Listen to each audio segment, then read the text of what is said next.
First up, a short clip from the space shuttle, supposedly from 1990. 190 miles up, travelling 18,000 miles an hour, looking at the Earth. A view these guys got very familiar with, apparently.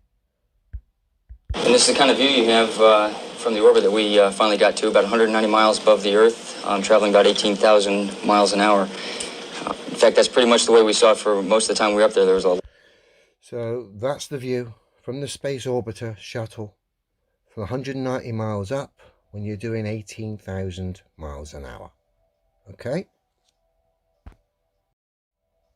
This is James May in a U-2 spy plane at an altitude of 70,000 feet, as opposed to 190 miles up, like the space shuttle footage we saw just now. So let's see James be blown away by the Earth curve. There it is, 70,000 feet.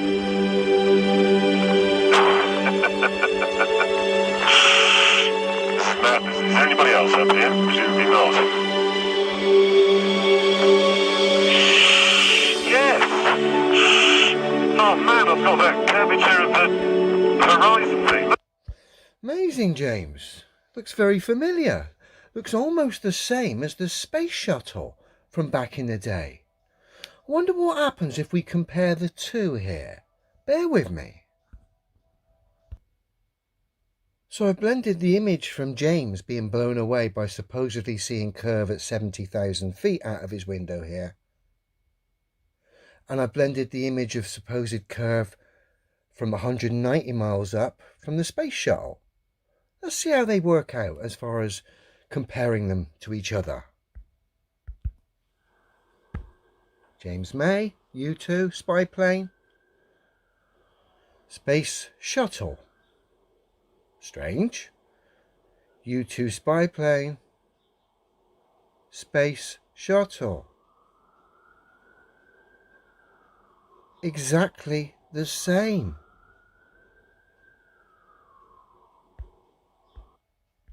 So it would seem the U-2 spy plane and the curvature that James May saw out the window at 70,000 feet, bizarrely enough, is having or seeing exactly the same amount of curvature the lads in the space shuttle saw 190 miles up, as opposed to, what's the U-2, about 13 miles up.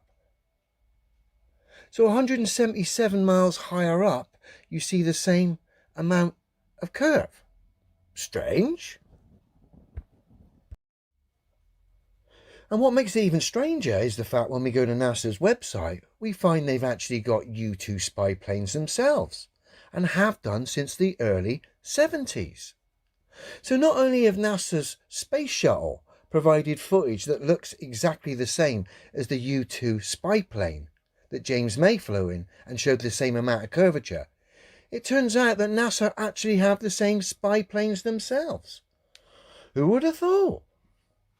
Let's just come down. NASA Armstrong Fact Sheet ER2, which essentially is the newer name for the upgraded version of the U-2. Slightly different airframe, slightly longer wings, but of course it's based off the original model. We come down. Program history. NASA acquired its first ER2 aircraft in 81 and a second in 89. They replaced the two Lockheed U-2 aircraft which NASA had used to collect science data since 1971. Now this is really strange because the U-2 aircraft was meant to have been phased out and retired in the 1960s, sorry. 1966 the SR-71 came into service, and by the end of the 60s the U-2 plane was thought to have been totally retired, partly because of satellites and partly because of the SR-71.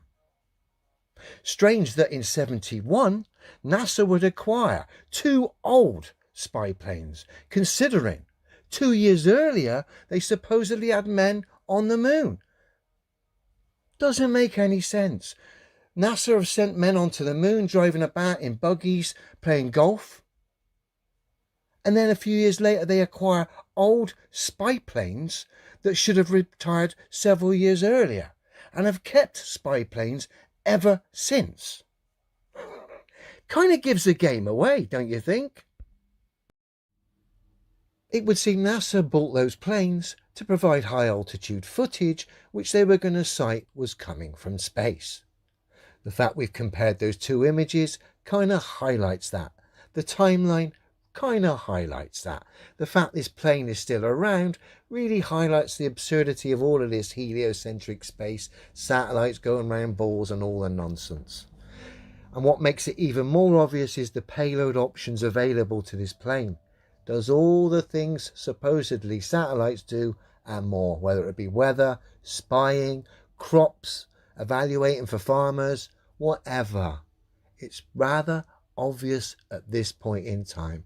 And in this instance, we're going to thank NASA and their timelines and their footage and the U-2 spy plane for making a mockery of the mainstream narrative. Thanks, guys.